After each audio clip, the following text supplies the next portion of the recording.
Pada awal film, diperlihatkan narasi mengenai janji atau sumpah setia tentara Jerman kepada pemimpin mereka yang disebut Führer atau sebutan untuk Adolf Hitler. Kemudian, bertempat pangkalan pasukan Jerman di Tunisia, Afrika Utara, ada seorang kolonel bernama Stauffenberg yang sedang menulis dalam buku harian miliknya tentang kekecewaannya kepada Hitler karena kejahatan yang dilakukannya, serta janji perdamaian yang tak kunjung ditepati. Oleh karena itu, dia memiliki gagasan untuk menyelamatkan negaranya dari tangan pemimpin yang kejam tersebut. Setelah itu, Stauffenberg menemui seorang jenderal yang ada di pangkalan tersebut. Stauffenberg melaporkan jika logistik yang mereka miliki sudah menipis, sehingga perintah komando atas yang ada di Berlin untuk menyerang Inggris tidak mungkin bisa dilakukan. Belum selesai mereka mengobrol, tiba-tiba pesawat musuh menyerang pangkalan tersebut.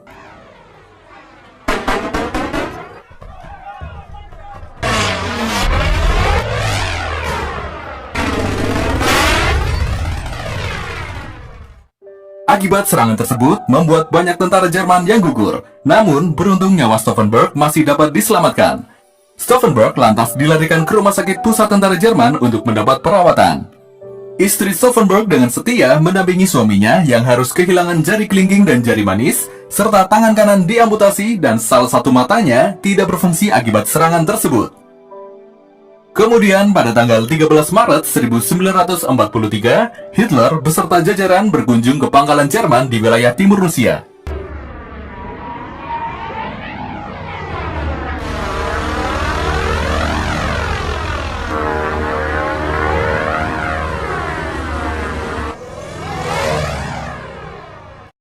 Setelah pertemuan selesai, Jenderal Treschow yang juga tidak suka dengan kepemimpinan Hitler mencoba membunuh Hitler menggunakan bom waktu yang diselipkan di dalam botol anggur mahal.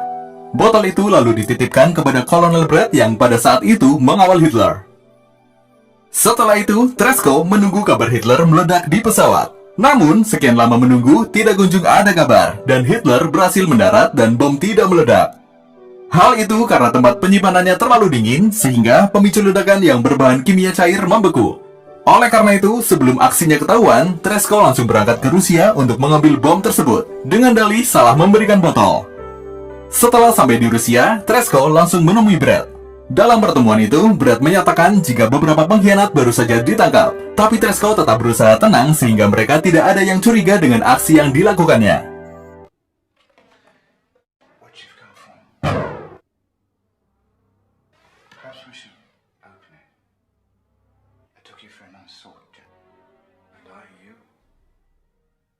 Di sisi lain, Stauffenberg telah mendapat pengobatan dan pulang dari rumah sakit. Stauffenberg langsung disambut oleh anak-anaknya. Tak lama kemudian, ada goncangan yang membuat mereka bersembunyi di banggar, khawatir ada serangan musuh.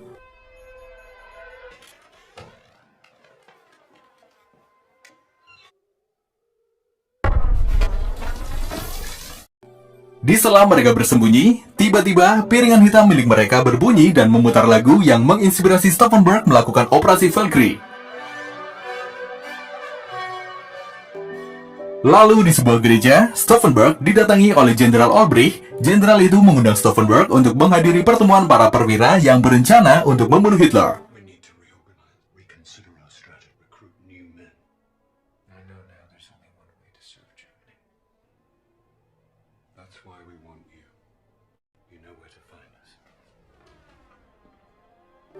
Di acara tersebut, terjadi perdebatan pendapat antara perwira mengenai bagaimana cara membunuh Hitler.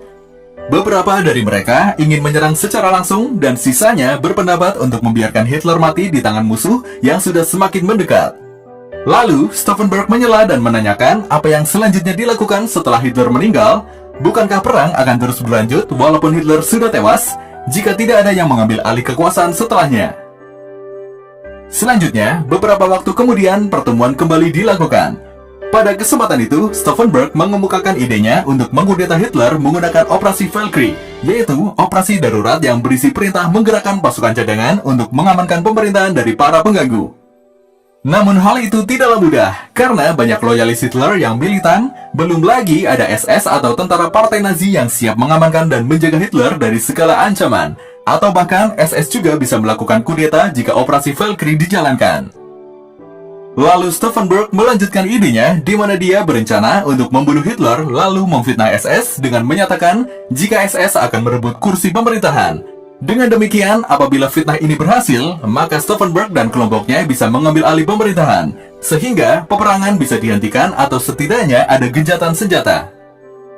Untuk menjalankan operasi Valkyrie harus mendapatkan persetujuan komandan tertinggi pasukan Jerman yaitu Jenderal Fromm. Untuk itu, Stauffenberg dan Jenderal Olbricht mencoba melobi Fromm agar mau bergabung dalam operasi tersebut. Namun Fromm ternyata masih setia kepada Hitler, walaupun dia menyadari kenyataan yang terjadi akibat tindakan Hitler. Di sini, Fromm terkesan tetap setia, namun di lain sisi dia ingin memberontak keputusan Hitler. If I were that man, this war would be going quite different. But such talk never occurs again under this roof. Is that? Yes, sir. Führer is alive. You know what sign that is. Lalu, karena Jenderal Fromm gagal untuk diajak bergabung, Stauffenberg dan kelompoknya lantas mengubah strategi. Dia kemudian mulai mengetik lagi perintah operasi Valkyrie dengan menyatakan jika Hitler sudah meninggal, sehingga diperlukan adanya pemerintahan darurat serta operasi keamanan. Selain itu, dia juga memerintahkan agar memfokuskan kekuatan ke Berlin. Hal itu dilakukan agar apabila pusat telah jatuh, maka seluruh Jerman telah dikuasai. Anyway, it doesn't matter. You know these orders better than anyone else. I've already considered that. I think I have just the man who can help. Adolf Hitler is dead. Selanjutnya, untuk mempermudah rencana tersebut, Jenderal Olbricht mempromosikan Stauffenberg menjadi kepala bagian pasukan cadangan. Tujuannya agar mempermudah Stauffenberg untuk bertatap langsung dengan Hitler beserta jajarannya serta mengetahui jadwal-jadwal Hitler. Pada awalnya, Stauffenberg menolak promosi tersebut, namun dia tidak bisa menentang perintah atasannya itu. Selain itu, untuk menjalankan misi tersebut, Stauffenberg diberikan satu ajudan yang bisa dipercaya yang bernama Houghton, yang akan membantunya dalam melaksanakan misi. Close the door. I'm engaged in high treason with all means available to me. Can I count you in? For anything, sir. Anything at all. Setelah itu, Stauffenberg dan Houghton pun pergi ke Berghof, tempat kediaman Hitler untuk mengajukan proposal operasi Valkyrie agar ditandatangani oleh Hitler.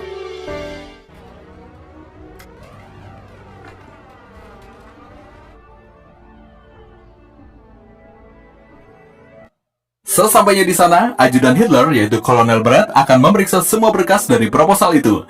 Tapi tak lama kemudian, Jenderal Fromm datang dan mengatakan jika itu tidak perlu dilakukan. This way.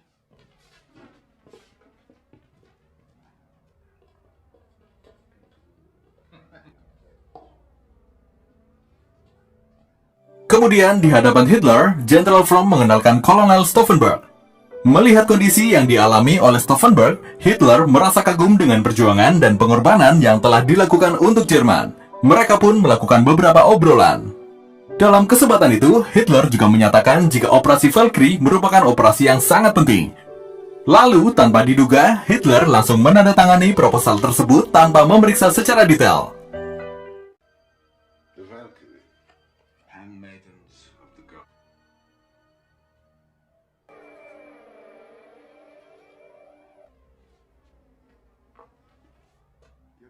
Selanjutnya, Stauffenberg mengadakan pertemuan dengan rekannya yang merupakan ahli bom.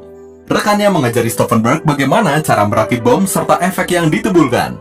Selain itu, Stauffenberg dan kelompoknya menyusun rencana pembunuhan Hitler dengan menggunakan bom, dengan memanfaatkan acara pertemuan para perwira militer di sebuah bunker pada tanggal 7 Juni 1945. Mereka berencana akan menaruh bom di bunkernya Hitler. Hal itu karena kondisi bunker yang tertutup, maka efek dari ledakan akan jauh lebih besar, sehingga semua orang-orang yang berada di dalamnya akan tewas. Selanjutnya, perlu diperhatikan pula apakah ada Himmler di sana. Karena percuma jika Hitler mati, tapi Himmler masih hidup, maka sama saja. Karena Himmler sama kejamnya, serta Himmler pasti akan mengambil alih kekuasaan. Jenderal Olbricht berpesan jika Himmler tidak ada di sana, maka operasi jangan diteruskan. Hal itu karena dia komandan tertinggi di SS dan Gestapo atau polisi intel Jerman dan juga salah satu tokoh yang paling berpengaruh. Selain itu, dia juga yang menginisiasi pembasmian kaum Yahudi. Kemudian direncanakan pula apabila bom sudah diledakkan, maka orang kepercayaannya yaitu Jenderal Vergiber memutus saluran komunikasi sehingga saat orang-orang di sana tengah panik dengan apa yang terjadi, mereka memiliki menit-menit emas untuk mengambil alih pemerintahan dengan menjalankan operasi Valkyrie.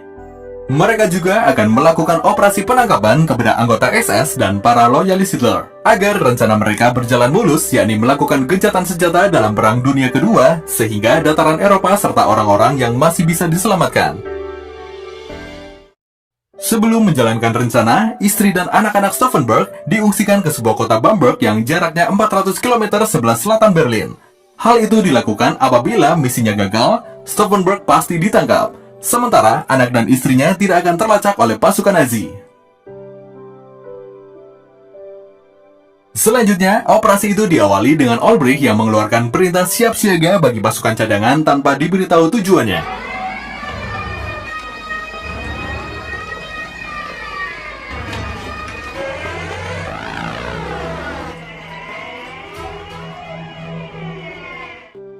Di sisi lain, Stauffenberg dan Haften langsung menuju bunker tempat pertemuan.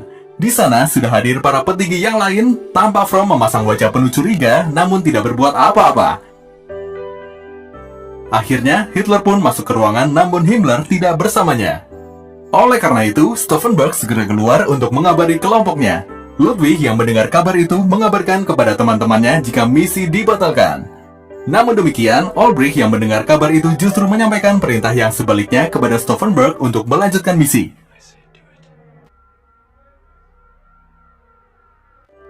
Tapi saat Stauffenberg kembali ke pertemuan, rapat telah dibubarkan.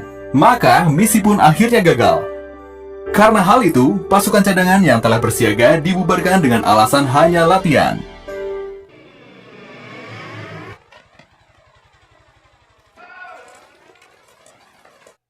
Jenderal Fromm yang mengetahui jika pasukan cadangan dikerahkan, marah karena pasukan cadangan dikerahkan tanpa persetujuan darinya. Tak hanya itu, Jenderal Fromm juga mengancam akan menangkap mereka berdua jika kembali mengerahkan pasukan tanpa persetujuan darinya. Di sini, Fromm belum mengetahui jika itu adalah rencana Stauffenberg dan kelompoknya. Do I make myself abundantly clear? I'll hear you say it, Colonel. Heil Hitler! Kegagalan pada rencana pertama membuat Stauffenberg dan kelompoknya ini kembali mengadakan rapat untuk menentukan langkah selanjutnya. Kemudian, salah satu anggota rapat bernama Gordeler berpendapat operasi itu akan percuma jika hanya membunuh Hitler, karena Himmler sama gilanya dengan Hitler. That we relieve Colonel Stauff. Good luck, Colonel. Setelah menyusun rencana, pada tanggal 20 Juli 1944, atau 5 hari setelah percobaan pertama gagal, Stauffenberg pun kembali menghadiri rapat dengan Hitler di sebuah bunker.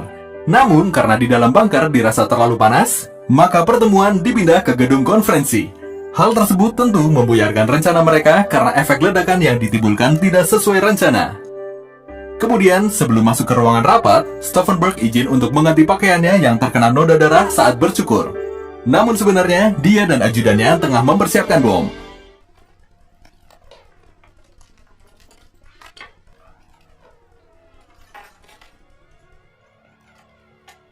Lalu saat mereka sedang merakit bom, tiba-tiba salah seorang perwira menghampiri mereka di ruang ganti karena terlalu lama di ruang ganti, sedangkan rapat akan segera dimulai. Untungnya, pintu ruang ganti dapat ditahan oleh ajudan Stauffenberg. Begitu bom aktif, bom tersebut dimasukkan ke dalam tas dan dibawa ke ruang rapat. Stauffenberg pun diantar oleh pengawal bunker menuju tempat rapat, sedangkan sang ajudan menunggu di mobil. Stauffenberg pun berusaha meletakkan tas yang berisi bom sedekat mungkin dengan Hitler. Kemudian, Stauffenberg mendapat telepon dari Velgibel sebagai rangkaian dari operasi, sehingga Stauffenberg meninggalkan ruang rapat. Namun sayang, ada orang yang menyenggol tas itu hingga jatuh. Lalu, orang tersebut kembali meletakkan tas tersebut, tapi lumayan jauh dengan Hitler. Dan tak lama kemudian, bom yang disiapkan pun meledak.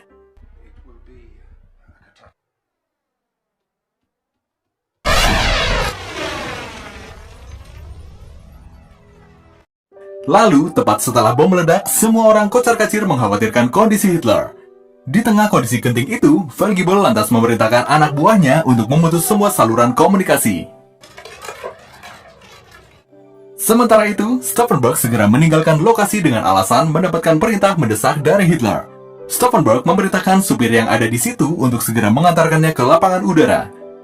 Ketika akan melewati checkpoint, penjaga di sana tidak mau membuka gerbang karena tidak ada orang yang boleh keluar ataupun masuk dari lokasi tersebut. Oleh karena itu, Stauffenberg berpura-pura menelpon perwira tertinggi dan mengatakan dia dihambat oleh petugas checkpoint. Mendengar hal itu, petugas checkpoint pun bergeming dan akhirnya mengizinkan Stauffenberg bersama ajudannya pergi. Di tengah jalan, ajudan Stauffenberg membuang bom cadangan yang masih dia pegang hingga membuat si sopir curiga. Apalagi ketika sampai di lapangan udara, mereka langsung memasuki pesawat dengan tergesa-gesa yang tentu menambah kecurigaan si sopir.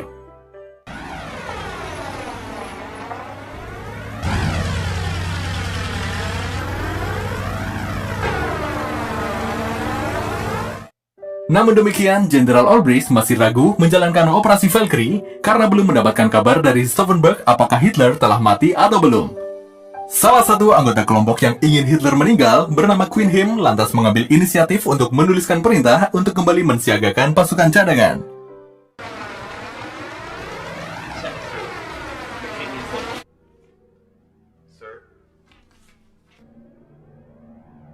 Assemble the men.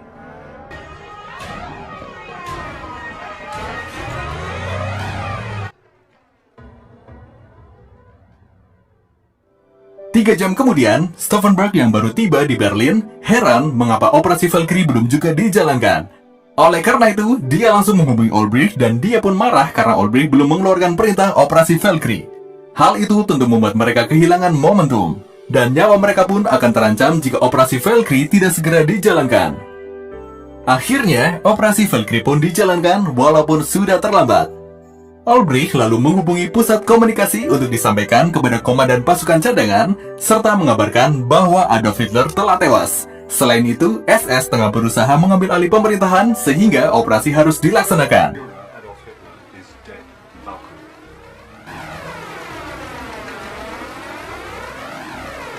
Kemudian Olbricht memberitahu Jenderal Fromm jika Hitler sudah tewas.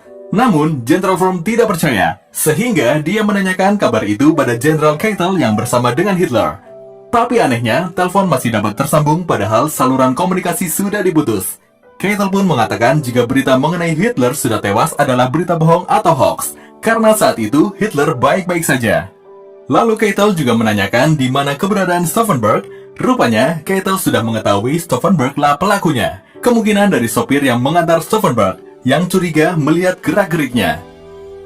Dan tak lama kemudian, Stauffenberg pun datang ke ruangan Jenderal Fromm. Stauffenberg meyakinkan Fromm jika Hitler telah tewas karena dia melihat sendiri bom itu meledak. Stauffenberg tetap tidak percaya dengan perkataan Jenderal Fromm jika dia akan ditangkap, dan dia tetap akan menjalankan operasi Valkyrie. Tak hanya itu, Stauffenberg dan kawan-kawan juga mengajak Jenderal Fromm untuk ikut aksi mereka dan mendirikan pemerintahan baru. Namun, Jenderal Fromm tetap enggan bergabung dan memilih untuk ditangkap. Kemudian, Stauffenberg dan kelompoknya mulai melancarkan operasi Valkyrie dengan menguasai beberapa wilayah di Jerman. Selain itu, mereka juga memerintahkan untuk melakukan penangkapan kepada tentara SS dan para loyalis Nazi. Namun Berlin belum dikuasai seluruhnya.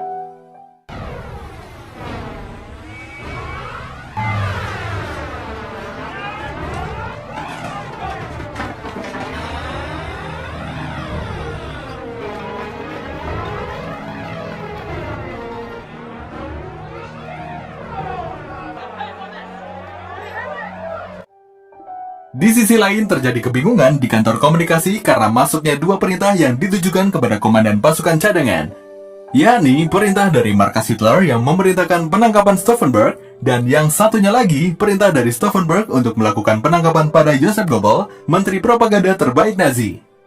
Lantas, kantor komunikasi meneruskan perintah tersebut kepada Remer. Komandan pasukan cadangan mulai mensinyalir adanya perebutan kekuasaan oleh dua kubu dan memanfaatkan pasukan cadangan. Namun, sebagai prajurit, Komandan Remer hanya bisa menaati perintah dari Olbricht dan Stauffenberg karena Olbricht adalah atasannya. Pasukan cadangan pun mulai melakukan penangkapan kepada para loyalis Hitler, dan saat akan menangkap Goebbels, kebetulan Goebbels sedang menerima telepon dari Hitler yang mengatakan jika dirinya masih hidup, dan operasi ini bagian dari rencana para pengkhianat yang ingin melakukan kudeta. Goebbels pun kaget dan tak menyangka ternyata Hitler masih hidup. Selanjutnya dalam telepon itu, Hitler juga memerintahkan Reimer secara langsung untuk menangkap semua para pengkhianat. Hal tersebut membuat misi pasukan cadangan berbalik menangkap para pengkhianat, yakni Stauffenberg dan kelompoknya.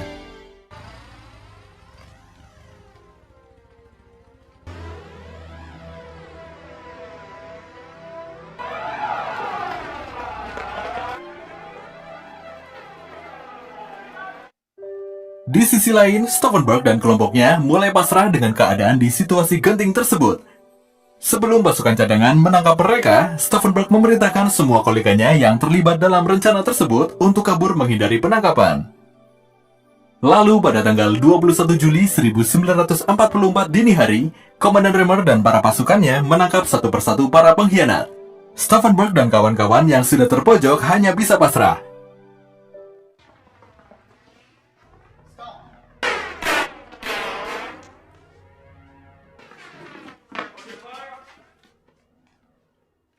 Kemudian, sebagai panglima tertinggi, Jenderal Fromm mengeluarkan perintah agar Stauffenberg, Hauptmann, Olbrich, dan beberapa lainnya dihukum mati. Sedangkan Ludwig akan ditahan, namun dia lebih memilih menembak kepalanya sendiri. I'd like a pistol.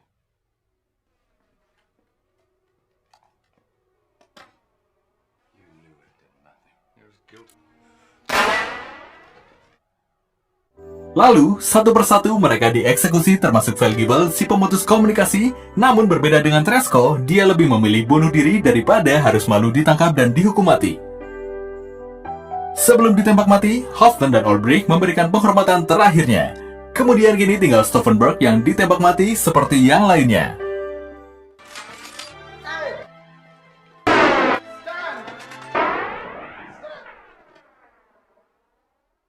Dan anak-anaknya ternyata selamat dari peperangan dan istri Stauffenberg meninggal pada 2 April 2006. Kejadian ini dikenal dengan nama Plot 20 Juli, yaitu usaha Stauffenberg ingin membunuh Hitler dan percobaan pembunuhan ini adalah usaha terakhir dari 15 kali percobaan pembunuhan yang dilakukan oleh orang-orang Jerman kepada Hitler dengan berbagai cara.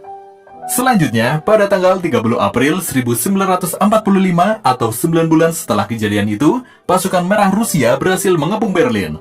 Akibatnya, Jerman pun tidak bisa bergerak hingga akhirnya Hitler beserta para pengikut setianya memutuskan bunuh diri.